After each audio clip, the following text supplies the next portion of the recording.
Welcome to Albuquerque Housing Authority Update. I'm your host, Brian Egan. Today I have as my guest Andrew Estoshan. Welcome, Andrew. Nice to be here again, Brian. How are you? I'm doing good.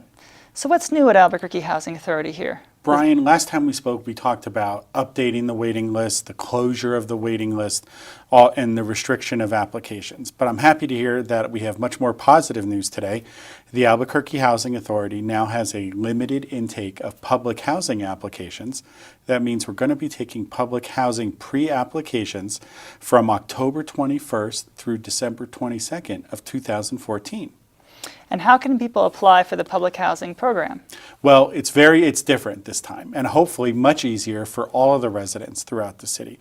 In the past, we took pen and paper applications, and you had to come into the housing authority and often wait a long time with supporting documentation. And I can understand that process was very frustrating. We have a brand new process now that is going to make life much easier for all people throughout the city to apply for housing. And right now you can apply through our website at www.abqha.org. And is the online process the only way to apply for the waiting list? Right now, all applications go through the online process, and we encourage people to apply from any internet-connected computer to fill out the application. If you go to our website, there'll be a prompt in English for the English application and obviously Spanish for the Spanish application as well.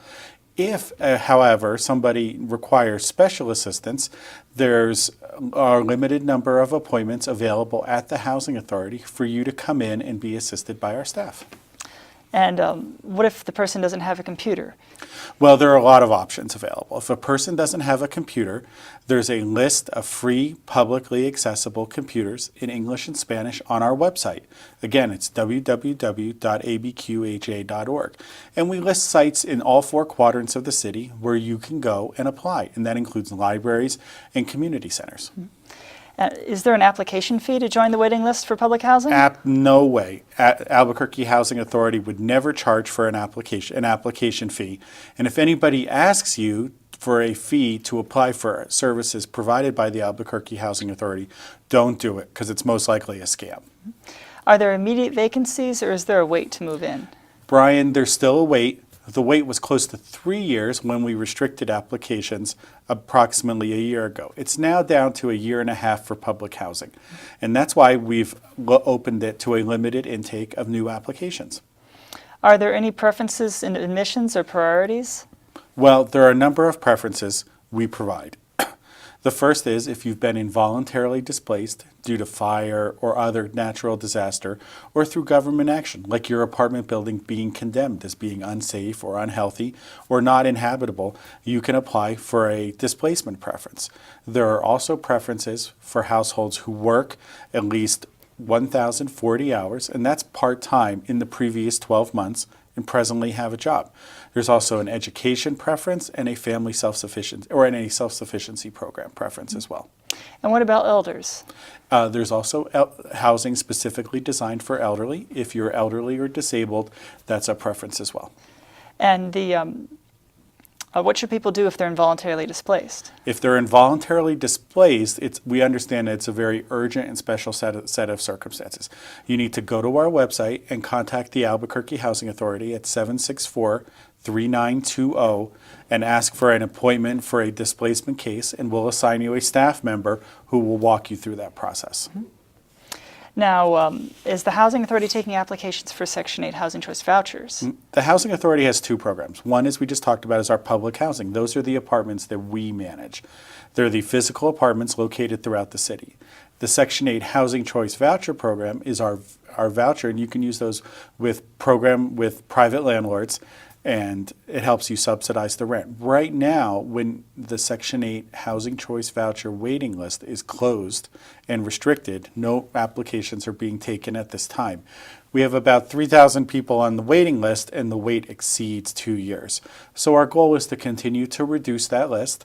Those people we'll be contacting people who are presently on the list to see as they come up to issue them a voucher if they continue to qualify, but no new applications are being taken at this time. How would the Housing Authority notify someone that they've come to the top of the waiting list for public housing? Well, it's very important that you go to the Housing Authority website and look at our numbers and call the waitlist update line. That number is clearly displayed on the Housing Authority website at www.abqha.org. It's important that you call, that you understand where you are on the waiting list. And when you're close to the top, and I would say when your number is under 500, you need to consider what your options are and whether or not, if you get approved for housing through the Housing Authority, you want to move. And oftentimes that means saving money to move, saving money for a deposit, and generally understanding where you are. If you're in a current rental situation, can you get out of your lease? We'd like to help you as much as possible, but there are some choices that are just up to you. So, for example, when someone gets to the top of the waiting list, what would happen next? Would they be sent a letter? They would be sent a letter, especially when they're very close to the top, regarding an offer of a final compliance offer for a Section 8 voucher or public housing apartment. And even though the Section 8 voucher waiting list is currently closed, we're still going through the list and screening people for final eligibility for their vouchers. So when you get those letters, you have to honor that appointment. Don't ignore it. Make sure you open your mail and respond to the appointment request that's in there. Obviously, if an appointment isn't good for you because you're working, you can contact our staff, and most of the time we'll be able to help you out with ease. But you also have to be ready to move. And that includes also your utilities. Maybe if you're a little behind on your utilities or have any outstanding utility debt, you have to make sure they're clear and you're paid up, because in both our public housing, which is the housing we own, and in Section 8, which are private landlords, you might have to secure utilities in your name. And one of the biggest reasons people can't participate in either Section 8 or public housing is they have unpaid utility bills and can't get the utilities in their name. So the Housing Authority would send someone a letter to say, we're ready to offer you a public housing unit. What would happen then? You would then have an appointment to come in with a staff member who would then complete your screening for your final eligibility and place you in a public housing apartment that's currently vacant. And to do that, what sort of payments would you need to be prepared to make at that time? You would need to make your first month's rental payment, which would be adjusted per your income calculation. It would be very close to 30% of your income according to HUD regulations. And you'd also have to put down a security deposit. In public housing, the security deposit is the same as the rental payment. In Section 8, you'll have a rental payment that's subsidized, but oftentimes the landlord will ask you to pay the full rental amount as a deposit as well, and you'll be responsible for getting that money yourself. So, for example, if your first month's rent in public housing was $1,000, you would also need a $1,000 damage deposit ready to go as well. Absolutely. And in Section 8, if your first month's rent is, for example, subsidized $300, but the total rent or the gross rent for the unit is $750, you would have to come up with both the $300 first month's rent and the $750 deposit as well. So sometimes it requires some effort to save that money. And we always try to tell people to save in advance and be ready to move. And when people are getting ready for the letter, do they need to make sure we have their current address? Absolutely. We just did an update of our waiting list in which everybody who was on the public housing and Section 8 waiting list was sent a form to confirm their continued interest and update their information. We've updated that information, but if you haven't, if you've in the past 2 or 3 months, or I would even say in the past 6 months, had a piece of information change, like your address, phone number, or even your email address, and you haven't told the Housing Authority, let us know. Right away, come and fill out a form. You have to come in the office to fill out that change of address form. You can't just do it over the phone. We're hoping to make that easier down the road, but right now this is where we're at on this. Be sure to come in and change your information, because the last thing you want to do is, after having waited all these years for housing, we can't find you because we have the wrong address. And again, if people want to apply initially to join the waiting list, they can do that online and they don't have to come in person, right? No. One of the great things about the new process is it saves you that visit to the office. You can apply at any internet-connected computer, and if you have a smartphone, one of the more modern smartphones, it's an easy process to go through that as well. So wherever there's an internet-connected computer, you can apply to our housing services at www.abqha.org. And what should someone do if they're blind?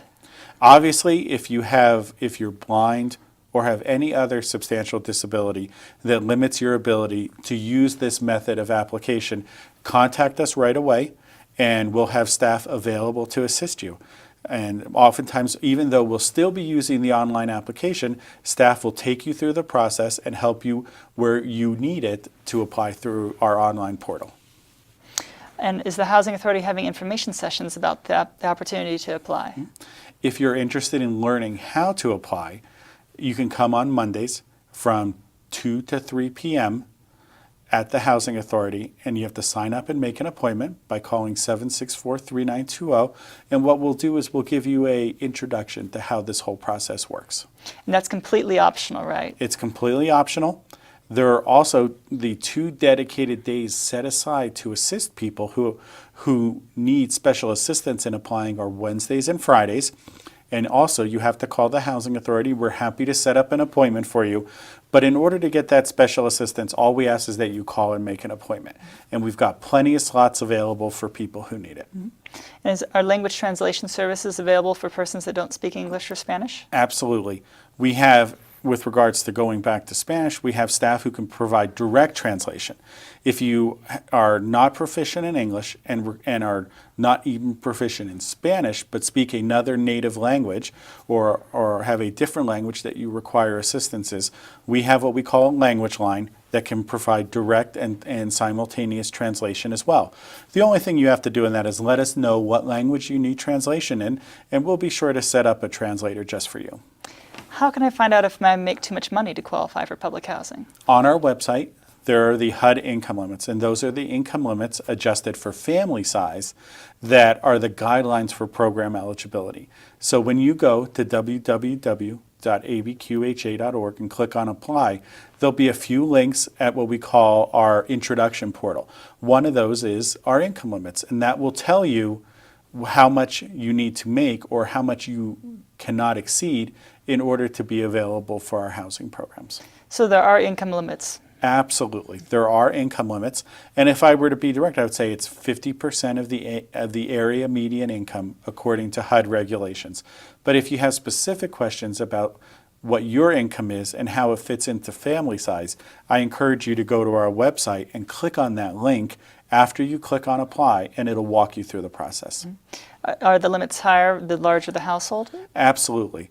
Obviously, a one-person household would have a lower income limit than, say, a household with 6, 7, or 8 family members.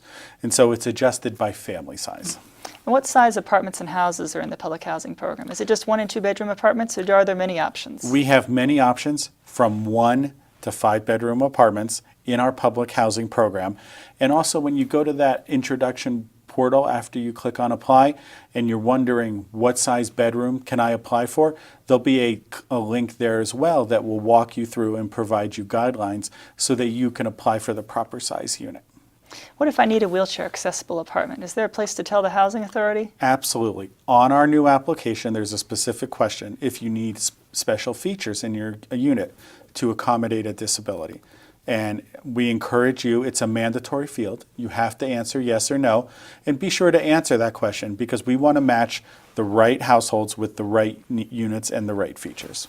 What are some of the other eligibility criteria for moving into public housing?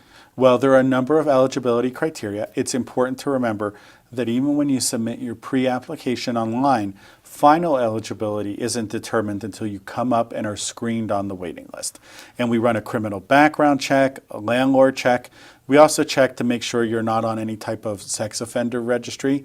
And if you're on a lifetime sex offender registry, that would affect your ability to participate in housing services as well. What if it's a mixed immigration status household? My children were born in the U.S., but I wasn't. At that point, if there's a mixed household based on immigration status, we encourage you to apply. However, when you get to the top, your household's immigration status will be reviewed, and that will affect your subsidy.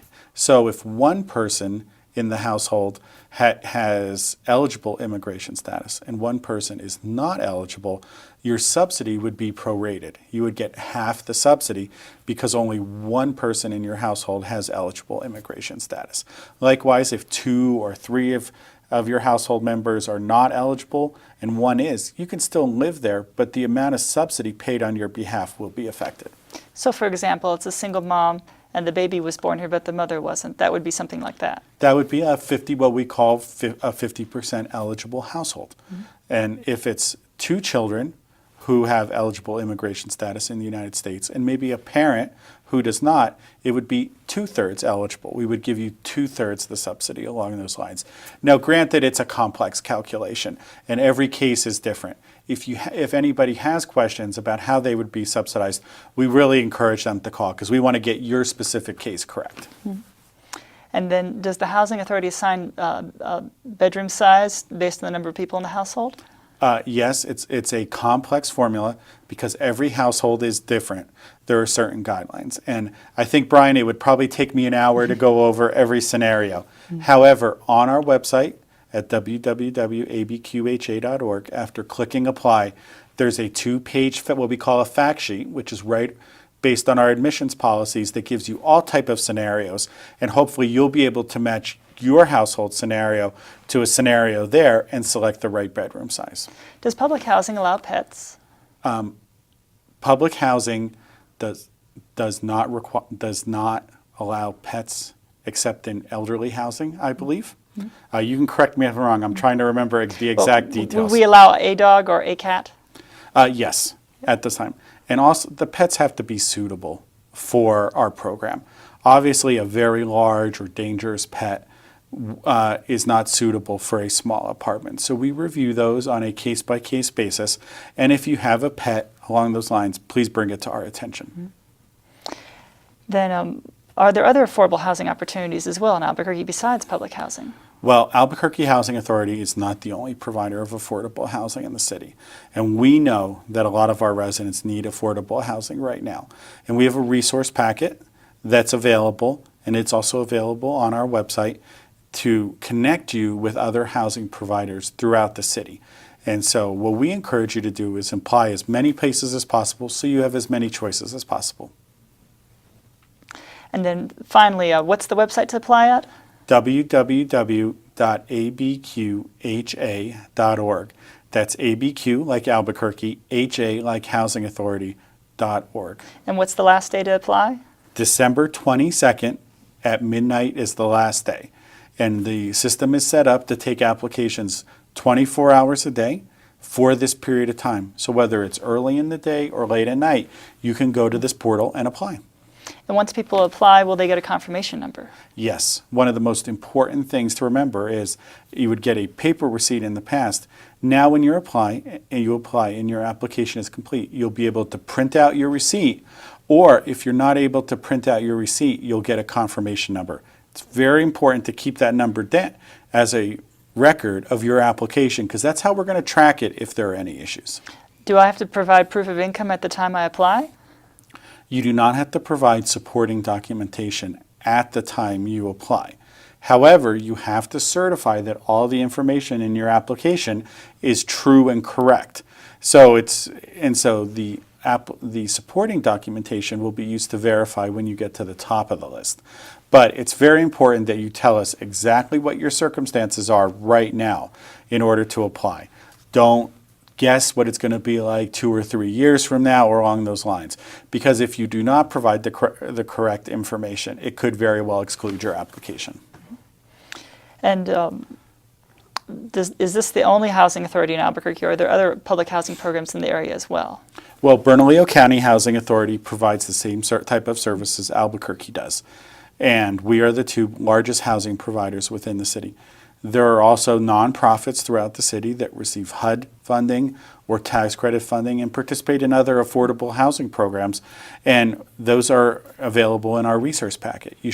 People who need immediate housing should avail themselves of those programs and look into them as well. And what does HUD stand for?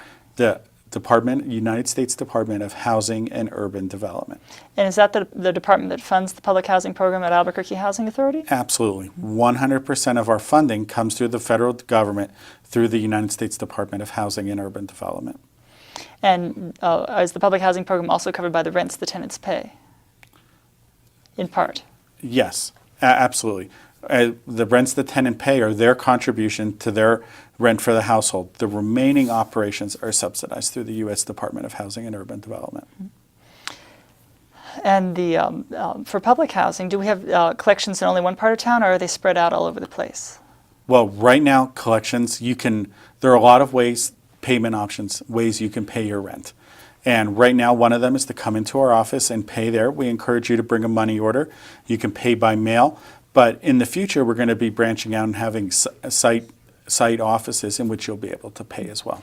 Are there developments in just one part of town, or do tenants have choices about where they could live?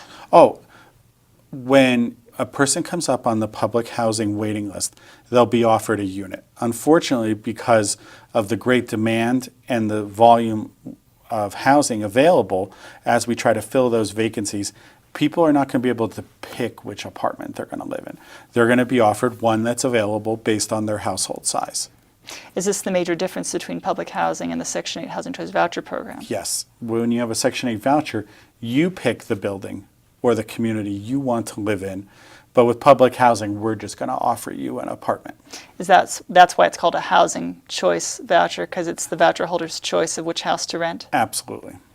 And in public housing, do we have waiting lists for individual complexes, or is it for the entire program? It's one master waiting list, and we, as people move to the top, we offer them units based on availability throughout the city. So you really don't know what apartment you're going to get, and a public housing apartment you'll receive unless you're eligible and we offer it to you. But it could be anywhere in any one of AHA's 953 apartments throughout the city. Does AHA have a separate senior housing program? There are buildings set aside just for seniors and households that are disabled, and we take that into consideration as we select people off the waiting list. Does Housing Authority only maintain tall towers, or do we have a variety of types of public housing units? We have a variety of housing, from high rises to single site housing throughout the city, and we try to match them up to income eligible households based on household composition and size. Are some of our locations have on-site senior meal service? Yes, they do, especially in our elderly and disabled housing. Do some of our sites have playgrounds? Absolutely. We've just completed a number of renovations, and our sites not only have playgrounds, but some very nice new playgrounds as well. And are all the sites inside the city limits, or do we have things outside the city limits? We can do business outside of the city with regards to our vouchers. We have a memorandum with Rio Rancho, so if you have an Albuquerque Housing Choice voucher, you can use it in Rio Rancho, but our public housing apartments are within the city. Can housing choice vouchers be used in other places as well? Housing choice vouchers can be used in what we call anywhere throughout the United States. However, you have to contact the housing authority you want to live in that area in order to move your voucher, and they have to cooperate with us to move that voucher. For the public housing program, do the tenants have to pay utilities at all locations, or does that vary? It depends on the type of unit and its location. In some public housing areas, certain utilities are covered, in others are not. It's really on a building by building and a community by community basis. But when you come to move into public housing, you should be prepared to obtain utility service in your own name. Does this include gas, electric, and water? Absolutely. What about phones? Phones are a private decision and a private arrangement between you and the phone company. So you have to arrange for your own phone service. And what about satellite TV versus cable? Are tenants allowed to have satellites? You have to review, there are certain restrictions based on antennas and TV usage. What I encourage you is that if you are in a specific situation, to work with your public housing specialist and see what options are available to you. Does the Housing Authority provide free internet? The Housing Authority does not provide free internet. If you're interested in free internet service, there's that list of publicly accessible computers. You should consult that. And what are the Housing Authority's office hours? The Housing Authority is open Monday through Friday. Clients are received and customers are received at the Housing Authority offices from 8 a.m. to 4 p.m. And we always encourage you, if you can't get to our office, to call, and we'll be sure to return your call in 24 hours. And where is the Housing Authority Administrative Office located? It's at 1840 University Southeast, right at the corner of University and Gibson. It's just off a little bit on University, but the nearest intersection is University and Gibson. And again, the website to apply is? www.abqha.org. And thank you, Andrew. Thanks.